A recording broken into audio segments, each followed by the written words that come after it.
Mateus 27:45 diz assim: E houve trevas sobre toda a terra, do meio-dia às 3 horas da tarde. Por volta das 3 horas da tarde, Jesus bradou em alta voz: Eloi, Eloi. Em outras traduções vão estar Eli, Eli.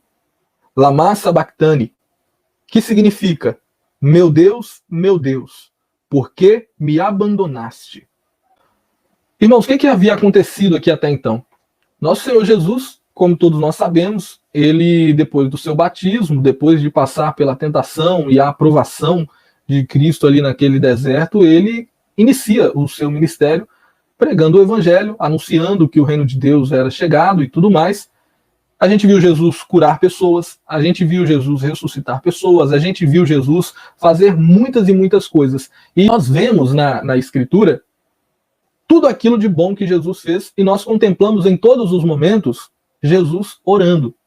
Nós vamos ver, por exemplo, Jesus ele vai operar um grande milagre, o milagre da ressurreição de Lázaro, seu amigo. E Jesus, antes de chamar Lázaro para fora, o que ele faz? Jesus ora. Por quê? Porque ele sabia: eu não estou sozinho. Aí a gente vai ver em outros momentos também. Jesus está com uma grande multidão assentada, o ouvindo, e aí Jesus pega e vai partir o pão ali para poder... Ele vai multiplicar o pão para todo aquele povo.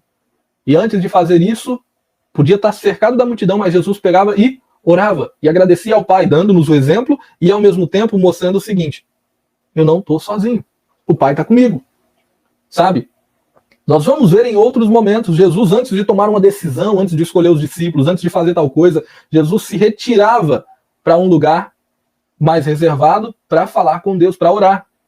Isso aqui é muito interessante, gente, porque ele, o próprio Jesus, sendo Deus, ele vem aqui, é claro, em forma humana, né? Ele estava aqui em forma humana, nós precisamos entender isso. 100% homem, 100% Deus, é um paradoxo, mas é uma realidade, as duas naturezas de Cristo. Jesus ele passou por tudo isso e ele sempre orava. Ele sempre teve a convicção de que ele não estava fazendo tudo aquilo sozinho. O Espírito Santo estava ali, o auxiliando em todos aqueles momentos. Porém, chega o dia do julgamento e morte de Jesus. Jesus é preso, Jesus ele é traído, né? Claro, ali por Judas, ele é preso, ele passa por um julgamento extremamente injusto, ele é então açoitado, ele é humilhado, ele é crucificado, blasfemaram contra ele, ridicularizaram a ele, os homens fizeram de tudo aquilo ali por ele, só que eu quero que você volte um pouco antes, no momento em que ele se reserva para orar, e na oração do Getsemane. A gente vê ali, sabe o que, irmãos? É como se... A gente fala sobre a agonia da cruz, né? Mas a agonia da cruz começou antes, sabe? E eu creio que começou exatamente quando Jesus começou a sentir o peso do pecado do homem que estava recaindo sobre ele, o peso dos nossos pecados. Por quê? Porque diante de tudo isso que eu falei que Jesus fez, um detalhe nós precisamos destacar: ele não pecou, ele não cometeu nenhum pecado.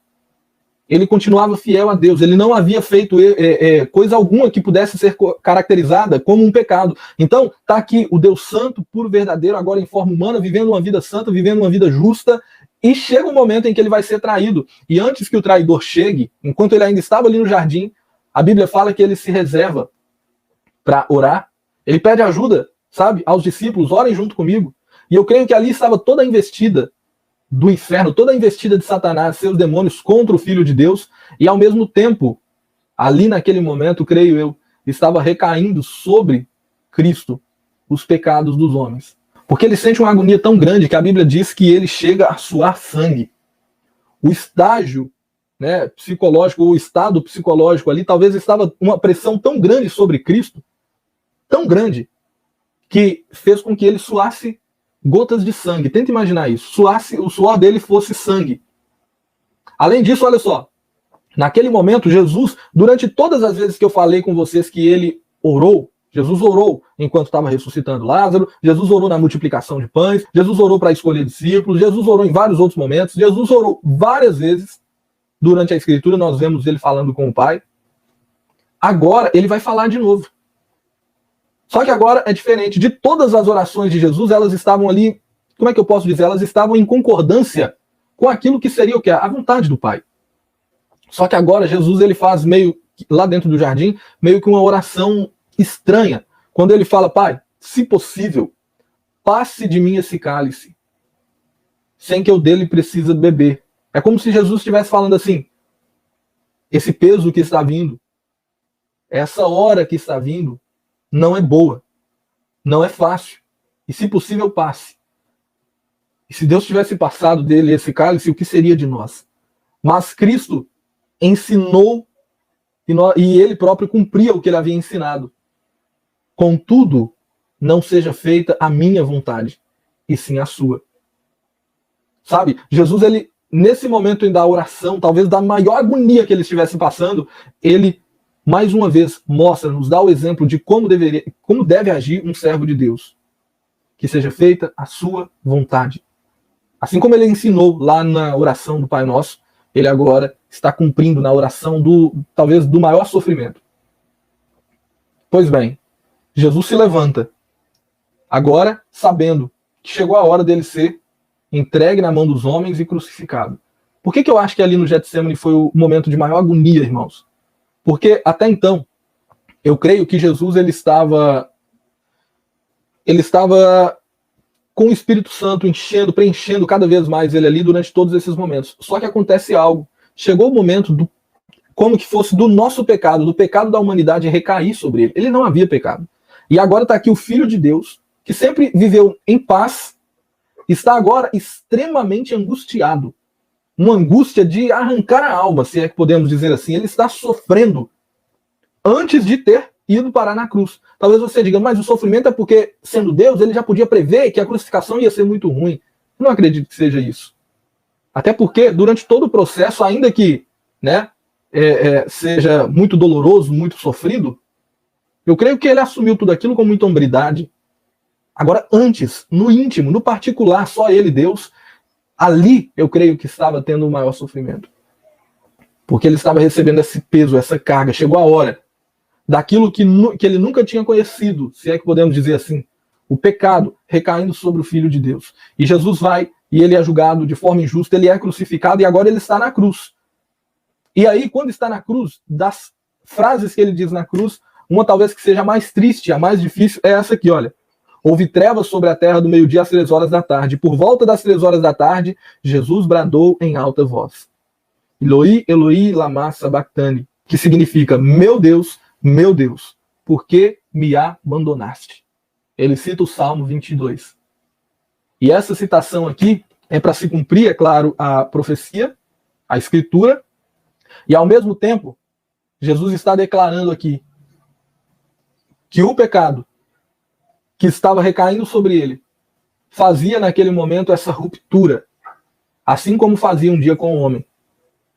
É por isso que a Bíblia vai fazer questão de falar com a gente assim, olha só, sobre depois do momento da morte de Jesus. Olha só, depois que Jesus morre. Verso de número 50. Depois de ter bradado novamente em alta voz, Jesus entregou o Espírito. Então ele morre. Depois de falar algumas frases, ele morre.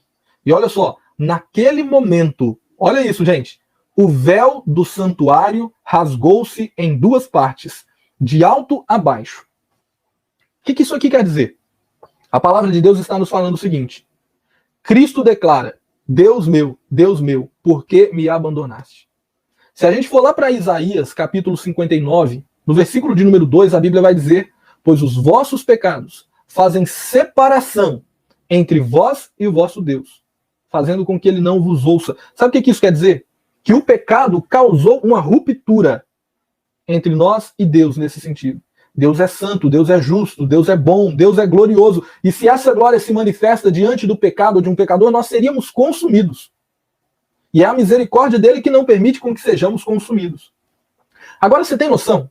Se esse Deus que é santo, que é bom, que é glorioso, se ele se manifestasse de forma gloriosa, os seus filhos, todas as pessoas no mundo, já seriam exterminadas por causa dessa glória, como pode o Novo Testamento trazer agora para a gente que esse Espírito Santo, que é o próprio Deus, vai agora habitar dentro do homem e não vai consumir o homem? Como pode isso? Alguma coisa estava acontecendo nesse momento aqui, né? Nós entramos na doutrina da justificação e na doutrina da substituição. O que estava acontecendo nesse momento aqui?